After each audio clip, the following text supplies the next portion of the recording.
Kevin Love or Kyrie Who? Irving.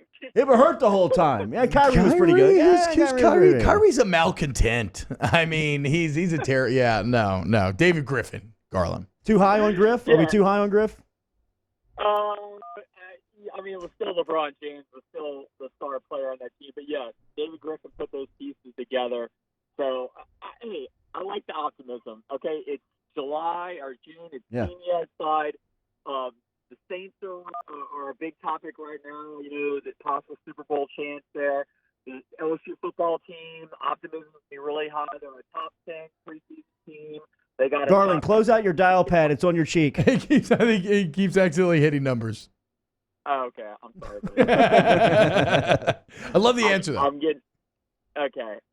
No, but optimism high with LSU football, with the Saints, with the Pelicans. Yep. I mean, heck, I'm even going out to cover some high school 7-on-7 today, so it's a good Wednesday in New Orleans. Tell me about the Zion effect in the city. I was down there on Sunday in the quarter and was telling T everything from a promotional standpoint is built around the letter Z or Zion somewhere. What's been the city's reaction from your point of view since the big fella was drafted last week? Well, I will say this.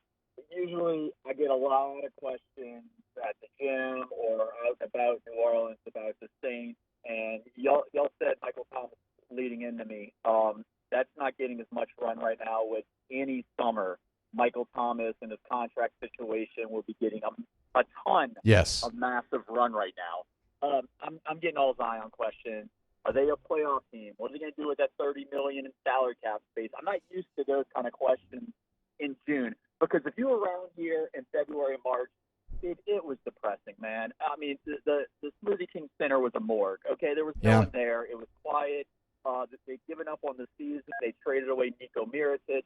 It was just ugly. I covered 2 games from mid-February to the end of the season, and that was like the Warriors and the Lakers game. In the Lakers game, I just wanted to go to see the fans like boo LeBron and Anthony Davis, which they did. So it was sad. So they had this much optimism, and it's different. I know in last time you talked about the prisoners in the moment. Anthony Davis in 2012, this is totally different. Zion is on a whole new stratosphere compared to Anthony Davis. No one knew Anthony Davis was in high school until he got to Kentucky and blew it off his freshman year, and they won a national title here in New Orleans. Zion, his YouTube clips have been going around since his sophomore year. When you have the president of the United States or the former president of the United States watching your game, you're in a different way. Anthony Davis didn't have that kind of publicity coming out of Kentucky. It's a good point. We're talking to Garland Gillen, a Fox 8 sports editor/reporter. Garland, what is the latest on this Mike Thomas deal? Well, I will say this. I think they're going to hit that nice middle point. I know that Jeff Duncan was saying the Saints are at $18 million and Michael Thomas is at $22. I always thought that Odell is the highest paid receiver in the league. I think Michael Thomas can go right above that. I think a perfect point is 5 years, $100 million. Get it right in the middle, $20 million a year, make him the highest paid receiver in the NFL. I will say this, guys. It's refreshing to cover a team like the New Orleans Saints. If this was any other team, this would be a massive issue. Receivers have held out for less than this. Okay, Julio Jones sat out workouts last year because he won a new contract. He still had 2-3 years left on his deal. Michael Thomas only has 1 year left. He showed up to OTA. He showed up to minicamp. He's not making a big deal about this at all. And there's a lot of other situations in the league with the Antonio Browns of the world that would have made this a massive situation. It's all status quo on airline driver. I really think they get this done by training camp. They'll get those numbers right, and he'll be the number 1 paid receiver in the NFL. They still have players to pay. Where do they run out of money? Because they just signed Cam Jordan to an extension. The Mike Thomas deal looks like it's going to be done. Kamara could be next. You still have Lattimore to pay. You still got Ramchick to pay. Where do they stop? You hit them all in the knot. You hit them right in the row, every single guy they need to pay. I will say this. Every single year I see the story, where are they going to get the money, And Mickey Loomis makes it happen every single time. Bridgewater's only on a 1-year deal. Drew Brees is on a 1-year deal. If we don't know if this is the end for Drew Brees, okay? If they do win it, maybe he goes away, maybe he doesn't. And that's where your money could come from. Or Drew Brees could take a little less next year, give a Tom Brady discount to get a few more pieces. Hey, how about 1 more year of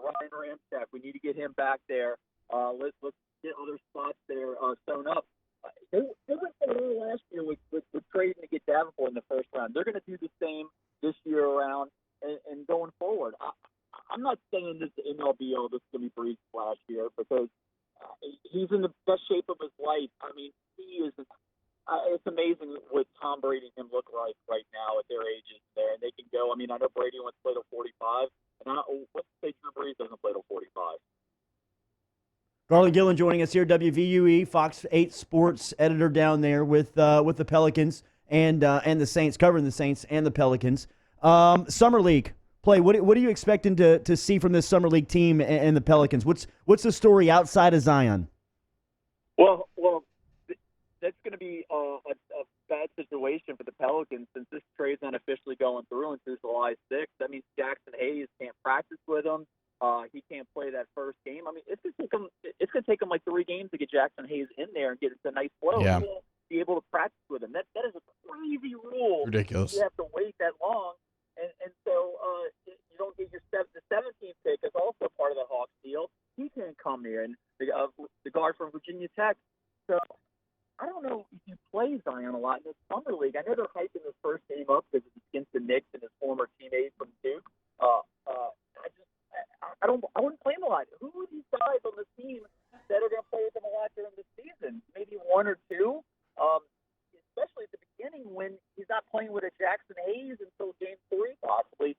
I know there's going to be a ton of hype. I know that first game's going to be sold out. I know it's on the ESPN Family Networks, and they're gonna hype this thing up, and I'm with it. Okay, but I wouldn't get that excited about summer league. Maybe see a few Zion dunks here and there, but they're not going to have all their pieces together. So I'm more excited about this Sunday. Okay, June 30th, 6 o'clock, free agency opens. They got $30 million or so in cap space. Yeah. I want to see what they do there because the summer league team, who cares? I mean, you want to see something out of Jackson Hayes. You're not going to see it until later. You're not going to see the point guard. The name escapes me, but Nikhil. You're not going to see him as much. So I'm more worried about the free agency coming up.